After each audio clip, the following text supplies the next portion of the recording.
Welcome all of you.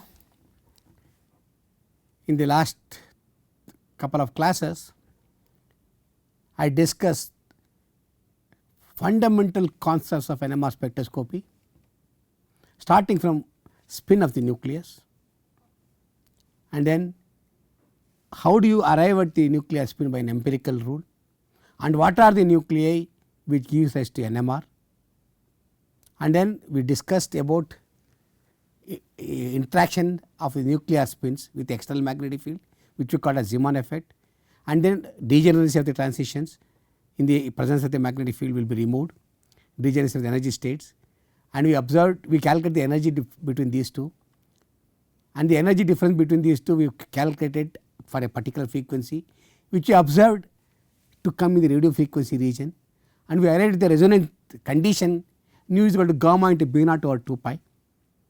Same thing conceptually we understood by classical phenomena, considering the nuclear spins, ensemble of nuclear spins. In the absence of the magnetic field, they were all randomly distributed. Once you put it in a magnetic field, there is a preferred alignment of the nuclear spins in the direction of the field or in the direction opposite to the magnetic field. According to Boltzmann rule, we also understood that more spins are there in the direction of the magnetic field than opposing it. And then we worked out what is the population difference for different magnetic fields, and we found out it is very small. We said NMR is highly insensitive, and also we observed not only what are the factors which are responsible for this sensitivity of the NMR signal, which is magnetic field, gamma, temperature, etc. We found out at low temperature good sensitivity becomes better and better.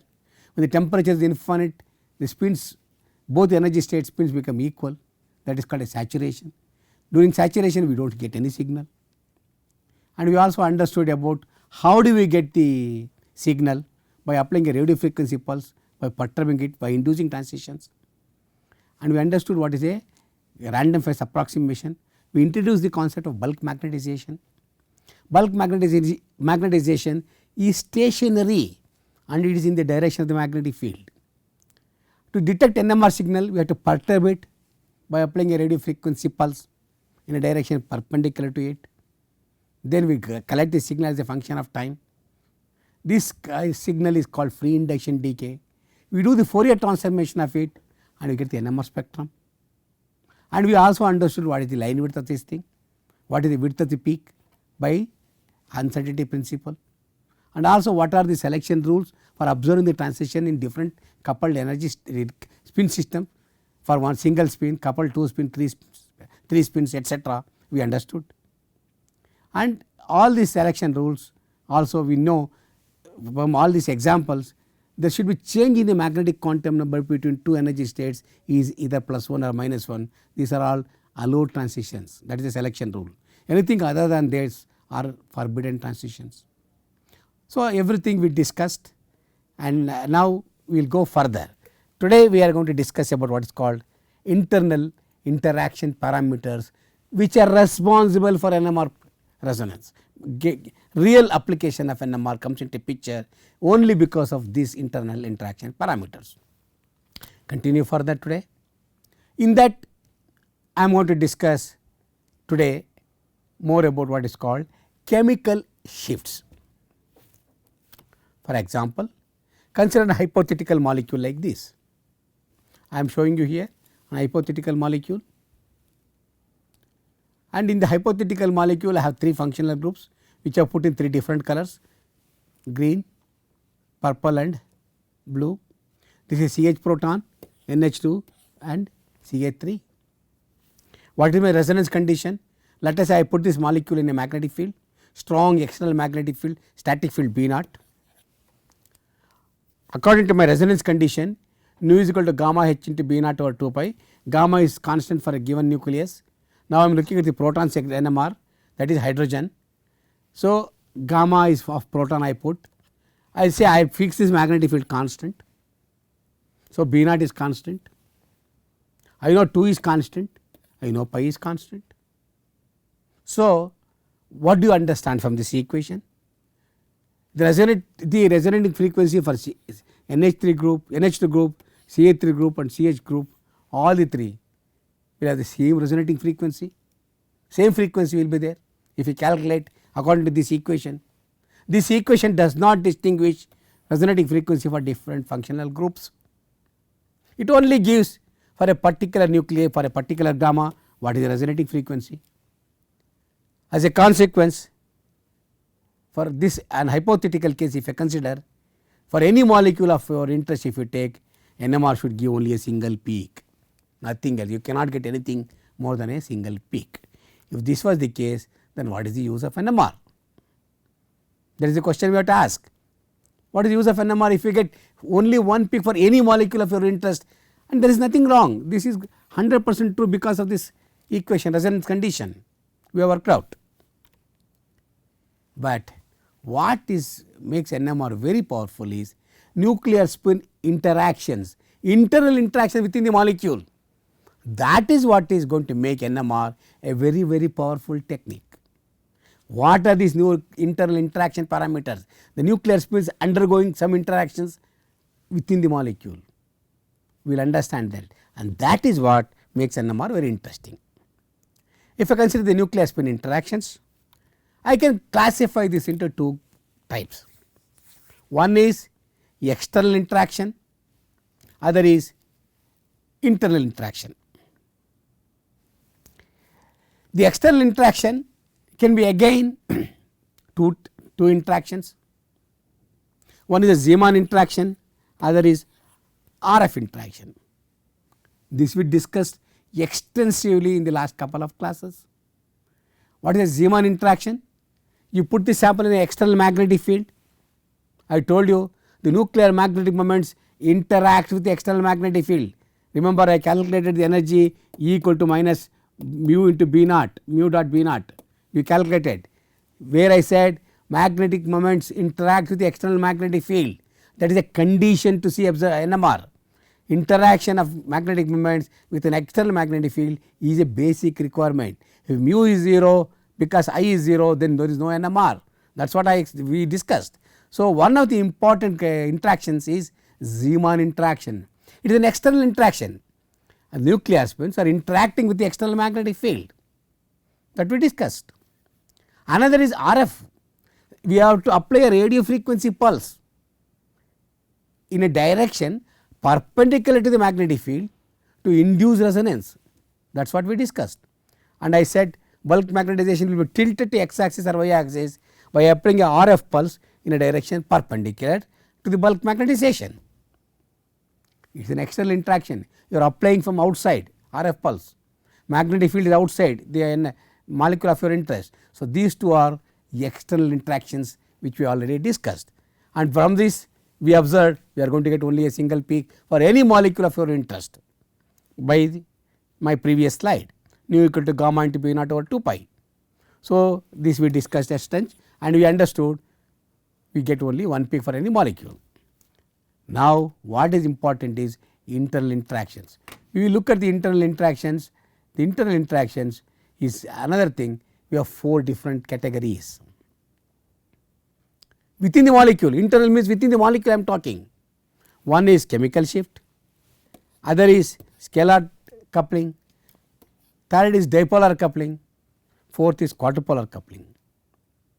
Remember, this quadrupolar coupling is exhibited only by the nuclear spins which is whose spin is greater than half. The nuclear spins, the spin quantum number of this particular nuclei should be greater than half. Only such nuclei give rise to quadrupolar interaction. All other things, spin off nuclei will give this, then this. Quadrupolar coupling is only for spin greater than half. Now, the internal nuclear spin interaction can be further classified into 2 groups. One is a magnetic interaction, other is electric interaction. The magnetic interaction are 2 types: chemical shifts and spin-spin couplings. Electric interaction is quadrupolar spins only for spin greater than half. Remember, all interactions in NMR are magnetic except quadrupolar interaction for spin greater than half, that is an electric interaction. Understand the subtle difference. So, all interactions for spin half nuclei are magnetic.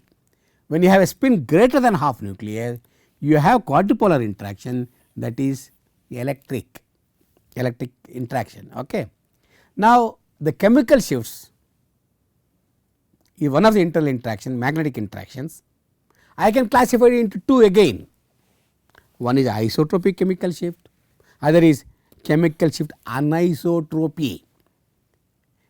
This chemical shift anisotropy comes only in a system which is ordered or partially ordered or completely ordered.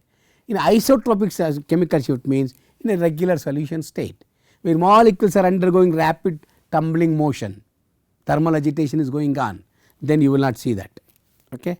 Now, spin-spin coupling, again I can classify into two groups.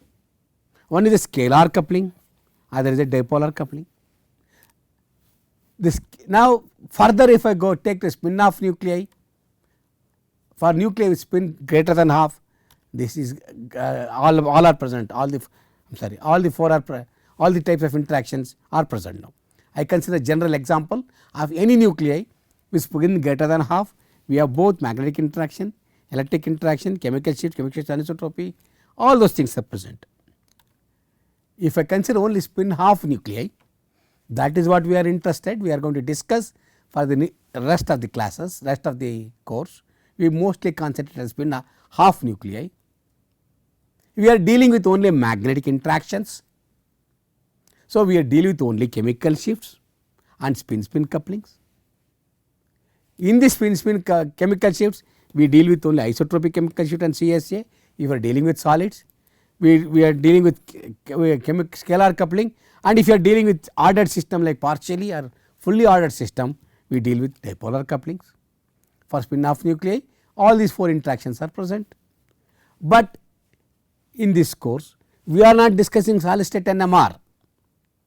Solid state studies was discussed in one of my previous courses in the advanced course. So, if you go to the solution state NMR, then what is going to happen is there is a motional averaging. Because of the motional averaging, this chemical shift anisotropy and the dipolar coupling both will get averaged out, it will not be present. What we are going to see is only isotropic chemical shift and scalar coupling. So, remember, we are going to deal with only solution state NMR for entire course. That means, we are always dealing with motional averaging. So, we do not have to worry about chemical shift anisotropy, we do not have to worry about dipolar couplings. All we have to worry about only two magnetic interactions, that is isotropic chemical shift and scalar couplings. These are the two parameters which we deal with in rest of this course. Because we are dealing with solution state NMR, motional averaging is there and all of the anisotropic interactions are averaged out. Remember, every parameter in NMR is anisotropic, chemical shift is anisotropic, anisotropic part get averaged out, we get only isotropic. Coupling, scalar coupling, that is also anisotropic, anisotropic gets averaged out, we get only isotropic part. Dipolar coupling, anisotropic, quadrupolar coupling, anisotropic. Every interaction parameter in NMR is anisotropic. But when you are dealing with the solution state NMR, anisotropic component part will be averaged out and we are left with only isotropic chemical shift and isotropic scalar coupling also. Anisotropic part of this scalar coupling is averaged out. Okay. Now, we will all these internal interaction parameters we will start discussing. Of course, this we already discussed. One of the major external interaction is larger interaction is Zeeman interaction, because interaction of the magnetic moment with the external magnetic field B naught is the dominant interaction in NMR.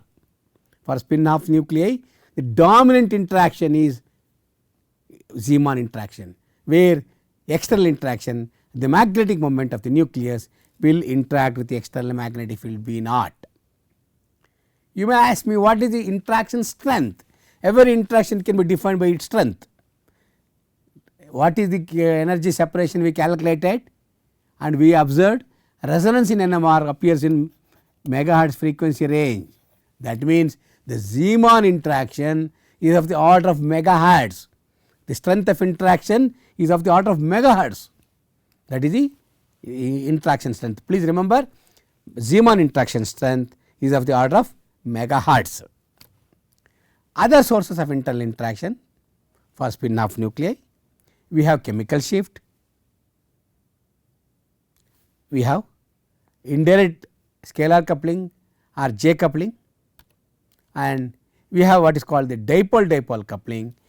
Remember, chemical shift comes because of the charge distribution of the at the site of the nucleus due to electrons, surrounding electrons. There is a charge distribution that gives us to chemical shift. We understand more as we go further. We also get interaction of the one nuclear spin with other nuclear spin, where the polarization of the one nuclear spin is transmitted to other nuclear spin mediated through covalent bond, that is called scalar coupling, also called J coupling, also called indirect dipole coupling. There are several synonyms for it, but concept is same. Concept is interaction of the one nuclear spin with the other nuclear spin, where the polarization transfer takes place or the magnetization transfer takes place between two interacting spins through covalent bond. And the third one is a dipole-dipole interaction. It is the interaction between two nuclear spins, but there is no need of a covalent bond. It is a spatial interaction. Interaction can take place between two spins which are coming in space, close in space, coming close in space. It is like each spin is a tiny magnet. You can bring two magnets close to each other. Closer you bring it them, larger the interaction. Closer you bring it between them as close as possible. If the spatial distance is very close between them, then interaction strength is larger. This is a dipole-dipole interaction. And of course, I said for spin greater than half, we have quadrupolar interaction. These are the 4 interaction parameters. But for most of the cases, since we are dealing with isotropic solution state NMR, we have to deal with only chemical shifts and J coupling. That is all very worry. We do not need to worry about other parameters at all. In the entire course, we do not deal with other parameters. We deal with only chemical shift and J couplings. Of course, when we introduce NOE and others, we discuss about dipolar relaxation, etc. But we do not measure the dipolar coupling strengths. Now, if we come to the chemical shifts, how does they arise? Chemical shift is because of the electronic environment surrounding the nucleus, because of the circulating electrons surrounding the nucleus. As I said, the J coupling is interaction of one nuclear spin through other nuclear spin mediated through electrons, that is covalent bond mediated through chemical bonds. Now, other measurable parameters are this. It is a pairwise interaction, and this is a spin for quadrupolar spins. We will not worry about it. Now, we will start worrying more detail about how does chemical shift arise. What is the reason, how we can think of chemical shift? We all know the nucleus of an atom is surrounded by the cloud of electrons, okay? And it is like this. The external field induces the currents in the electron clouds in the molecule. You put this in the external magnetic field like this, the external magnetic field induces currents in the electron clouds, and this circulating molecular current in turn generates the magnetic field. Concept is simple, please understand. Put this molecule, any molecule of interest, in external magnetic field. The external field induces currents in the electron clouds, and the circulating molecular current in turn generates magnetic field. and as a consequence what happens, nuclear spins always see not only external magnetic field and the induced field because of the electrons.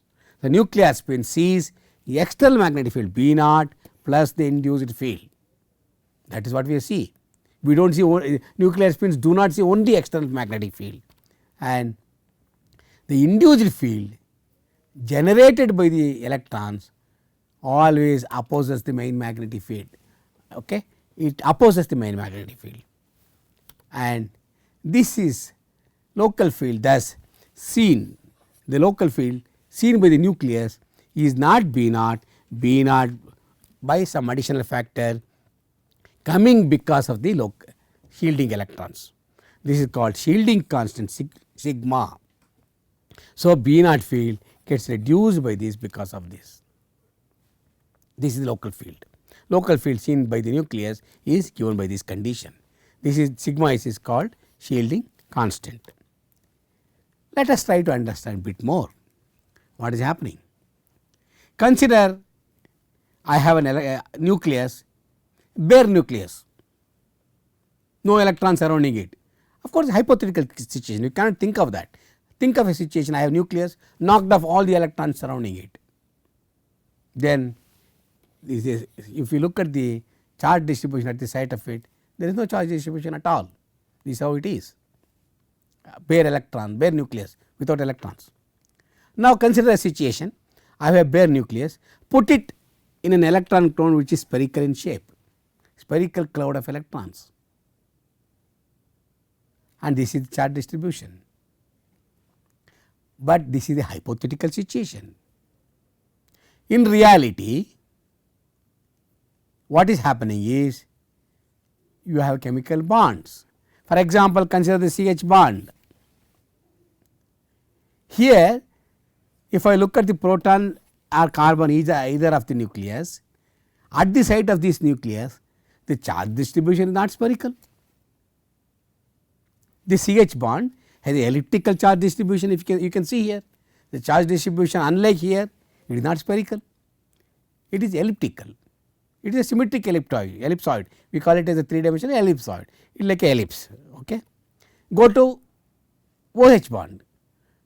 Here it is not even elliptical, it is a different shape, because oxygen is a electronegative atom, it withdraws electrons from the proton. Look at it, this is a different way, the charge distribution is slightly different, it is not same. Here it is different, see arrows are different here and here.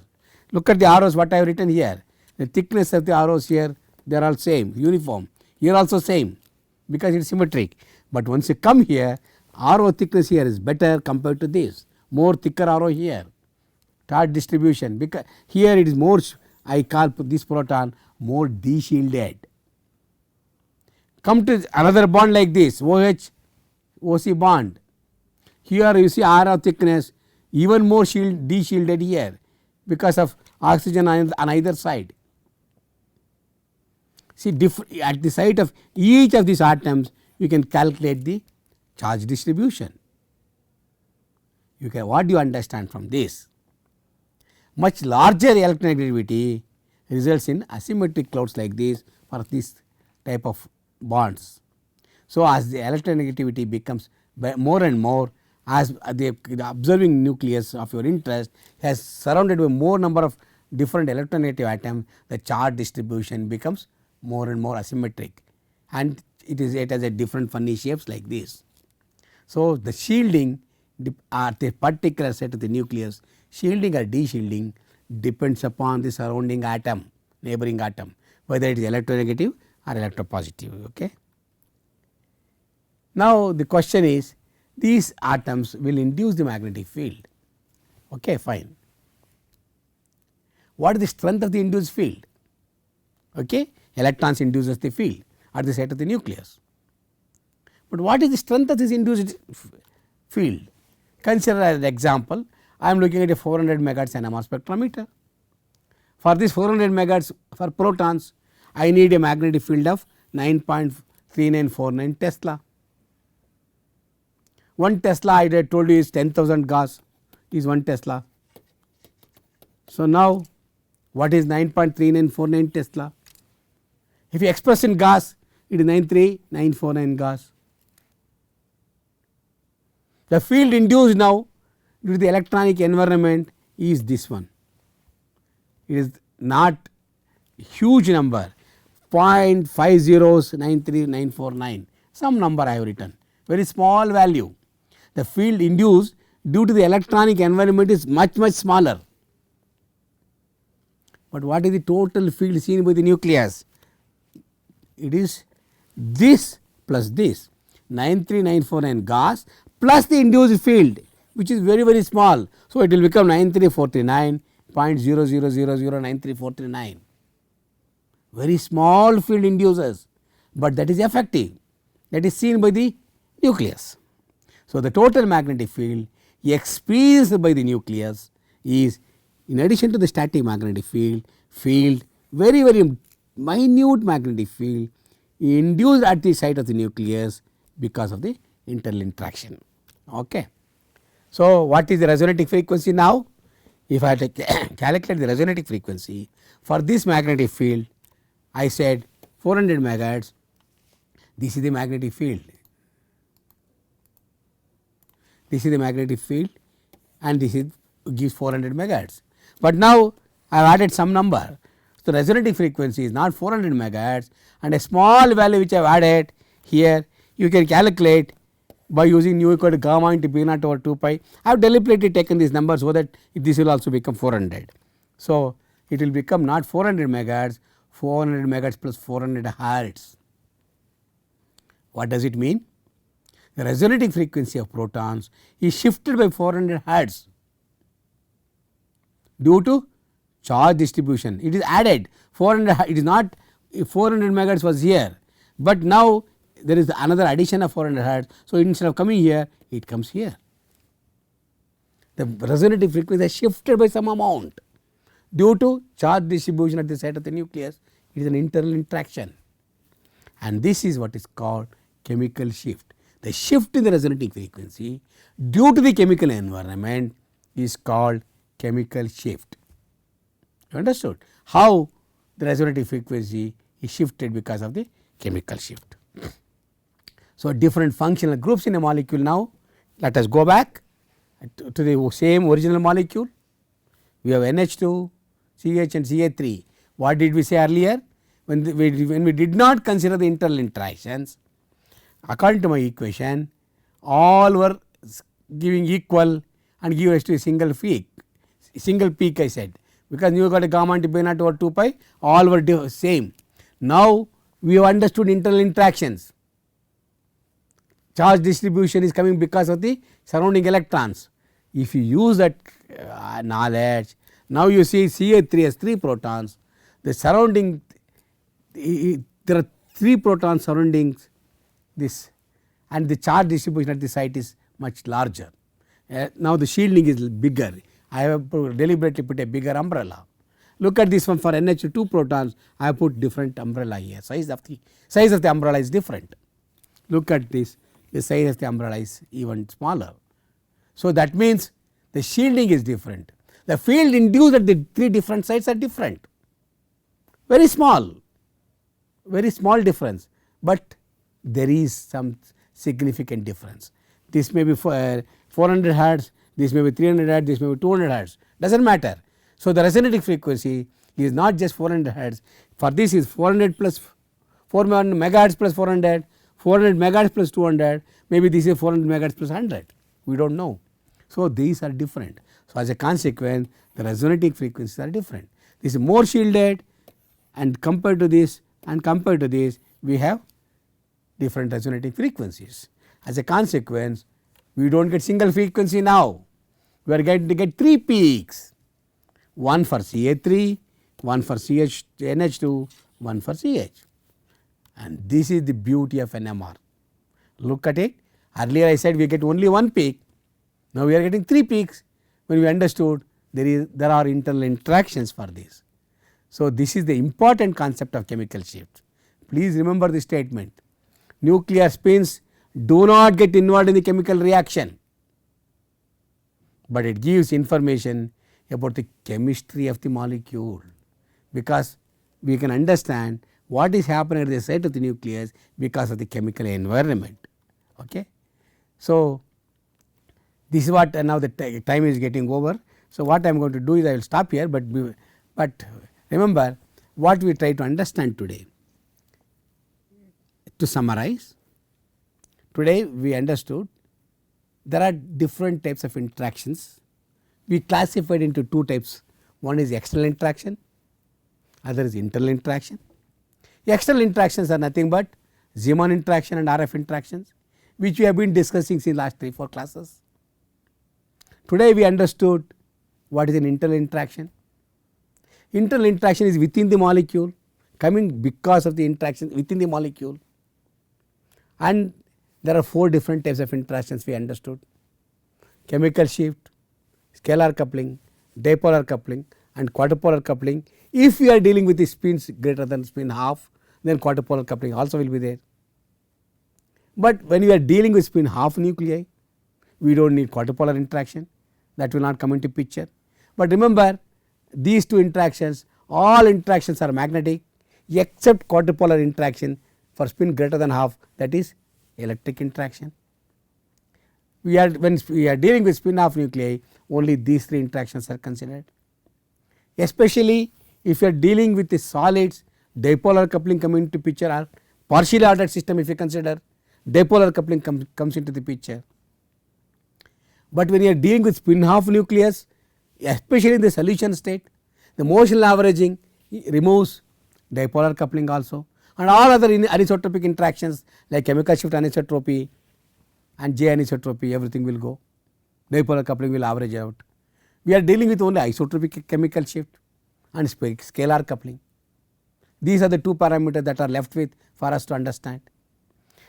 And chemical shift, as I told you, comes because of the surrounding electrons. When you put it the molecule in a external magnetic field, the external magnetic field induce currents in the molecule. The circulating currents in turn generate magnetic field.